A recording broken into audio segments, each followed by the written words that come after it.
السلام عليكم ورحمة الله وبركاته. أهلا بكم في قناتي الاقتصاد نعمة مع نعمة محمد. اليوم إن شاء الله هنتعرف على الفرق بين الملابس الصباحية والملابس المسائية اللي هي السواريه. إيه الفرق بينهم؟ الفرق طبعا هنشوفه اللي هو بيكون في الخامة. يعني ديت بلوزة كمثال، ديت بلوزة ترتدى صباح، القماشة هوت عادي. أنا شارية المتر ده تقريبا المتر ب70 جنيه عادية، كم جابونيز والخياطة من الجنب وواصلة لمنطقة أكبر حجم أو الهنش بتكون مظبوطة وواسعة من فوق، ومتركب طبعا فيها الأنفورم. في نموذج تاني طبعا ده متركب فيها البييه مش الانفورم، لانه مرتفع اعلى حردة الرقبة، يبقى ده البييه.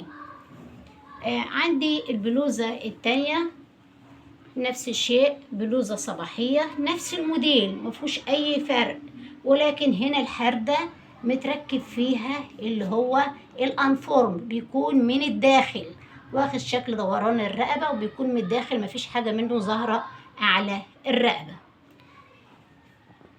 نشوف البلوزة التانية. البلوزة ديت بلوزة سواريه نفس الموديل مفهوش اي اختلاف، الموديل واحد، الاختلاف الخامة. يعني ده يرتدى صباحا وده يرتدى مساء او بعد الظهر. ايه الفرق؟ مفيش فرق غير الخامة، نفس الموديل ونفس القصة ونفس كل شيء. دهيت متركب فيها البيه وخط الكتاف والجناب مفيهاش اي شيء. نفس الشيء نموذج تاني للبلوزة اللي هي السواريه. ادي بلوزة سواريه نفس برضو الشيء، لا يوجد اي اختلاف غير الايه الخامة، الموديل واحد. طب امال في ايه؟ طبعا الخامة هي الفرق. طبعا ده متنضف حدة الرقبة بالانفورم لانه بيكون من الداخل مفيش حاجة ظاهرة على حردة الرقبة. طب ايه الفرق اللي انا عايزة اوضحه؟ عايزة اوضح اللي احنا هنا بنتعلم الاقتصاد. الاقتصاد يعني استفيد من الخياطة اللي انا بتعلمها، ان انا اخيط الملابس بتاعتي لوحدي، ما استعنش باي حد. ازاي؟ يعني مثلا كان في واحدة قريبتي جابت قطعة قماش صباحية بالشكل ده، وقالت للترزي خيطها لي البلوزة دي. قال هياخد منها مثلا يعني كمثال 10 بلوزة صباحية، والقماشة عادي صباحية. القماش ده تقريبا كان ب70 جنيه.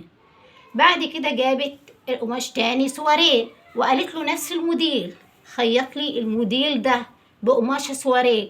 قال هاخد منك 30 مثلا، يعني اكتر من الضعف. طب ليه؟ ده نفس الموديل مفيش اي اختلاف. يقول لها طبعا في اختلاف، ان ديت هترتدى صباحا وده هترتدى مساء اللي هي سواريه. فاللي انا عايزه اقوله ان الواحد ممكن يوفر كتير جدا جدا في ايه؟ في ان هو يتعلم التفصيل والخياطة اللي احنا بدأنا بيه ان شاء الله، علشان نقص بيه الملابس بتاعتنا ونخيطها. عندنا مكنة هنتعلم نخيط، ما عندناش مكنة هنتعلم الخياطة اليدوية. يعني ايه الفرق؟ ايه الفرق بين الملابس الصباحية والمسائية غير الخامة؟ نفس الموديل، 4 بلوزات يعني يعتبر موديل واحد طبق الأصل، لا يوجد أي اختلاف. الاختلاف طبعا في الخامة. فإن شاء الله على قناتي هنتعلم مع بعض إزاي أقص وأخيط وأكون ممتازة في القص والخياطة. وكده خلصنا موضوع النهاردة اللي هو الفرق ما بين الملابس الصباحية والملابس المسائية. والسلام عليكم ورحمة الله وبركاته.